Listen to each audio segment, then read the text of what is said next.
वेगवेगळ्या excitation load परिस्थितीत synchronous मोटरसाठी व्ही वक्र कनेक्ट, स्टार्ट आणि प्लॉट करणे. सर्वांना नमस्कार.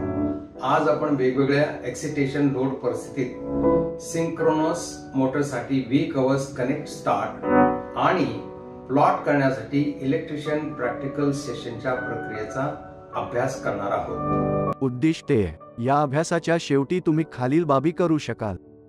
तिच्या स्टार्टरसह सिंक्रोनस मोटर जोडणे, तिच्या स्टार्टरने सिंक्रोनस मोटर सुरू करणे आणि चालविणे, व्ही कर्व प्लॉट करणे,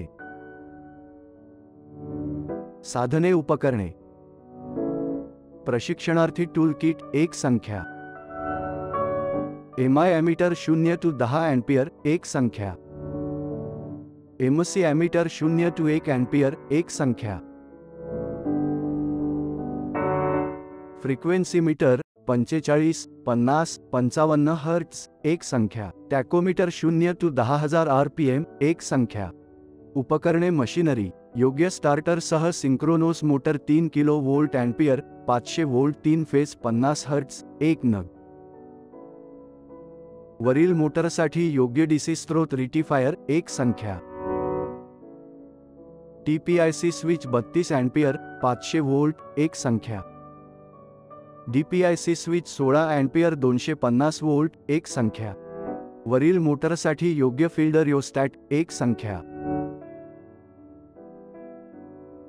connecting leads as required. Synchronous motor जोडणे, तिला चालू करणे, चालवणे आणि तिची टेस्ट घेणे. सर्किट डायग्रामनुसार कनेक्शन जोडा. आपल्या प्रशिक्षकांना कनेक्शन्स दाखवा आणि त्यांची परवानगी घ्या. नेमप्लेटच्या तपशिलानुसार फील्ड करंटला त्याच्या रेट केलेल्या मूल्यावर समायोजित करा. पुश बटन S2 दाबून ठेवा आणि ऑपरेटिंग स्विच S1 द्वारे मोटर सुरू करा.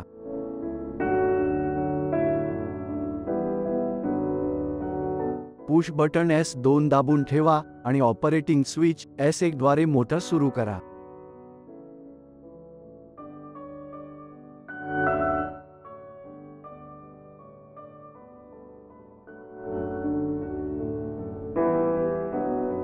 सुरू करण्यापूर्वी मोटरला ऊर्जा देण्यापूर्वी पुश बटन S2 दाबले आहे याची खात्री करा. जेव्हा S2 दाबले जाते तेव्हा फील्डचा डीसी पुरवठा तोडला जातो आणि फील्ड वाइंडिंग टर्मिनल्स F1 आणि F2 शॉर्ट केले जातात. म्हणजे डीसी सप्लायद्वारे फील्ड वाइंडिंग एक्सिट केली जाते. फील्ड वाइंडिंग एक्सिट केल्याने मोटरला सिंक्रोनिझममध्ये खेचले जाते आणि ती सिंक्रोनस गतीने चालते.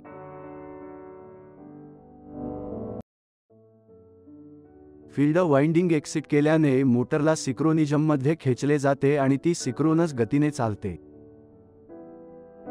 गती, supply voltage, frequency, line current आणि फील्ड एक्सिटेशन करंट मोजा आणि टेबल 2 मध्ये त्यांची नोंद करा.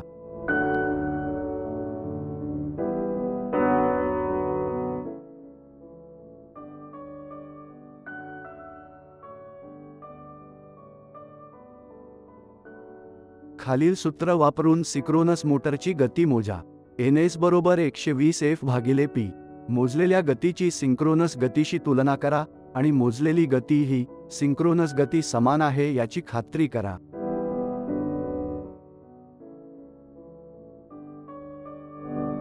वेगवेगळ्या एक्सिटेशन आणि लोड यांच्या अंतर्गत सिंक्रोनस मोटरसाठी व्ही कर्व प्लॉट करणे.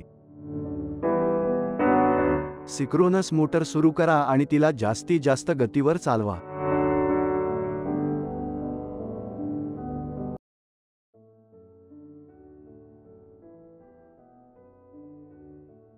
फील्ड रिओस्टॅट समायोजित करून फील्ड करंट समायोजित करा आणि आर्मचर करंट आणि फील्ड करंटचे वाचन घ्या.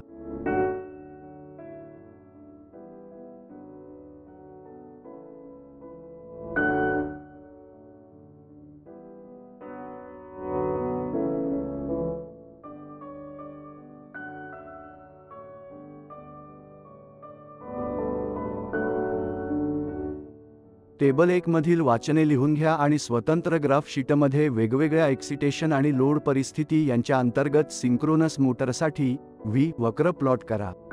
हीच प्रक्रिया लोड केलेल्या स्थितीसाठी पुन्हा करावी लागेल.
तिच्या स्टार्टरसह सिंक्रोनस मोटर जोडणे. तिच्या स्टार्टरने सिंक्रोनस मोटर सुरू करणे आणि चालविणे. व्ही बटन प्लॉट करणे. आशा आहे की आपल्याला ही तांत्रिक प्रतिक्रिया स्पष्टपणे समजली आहे.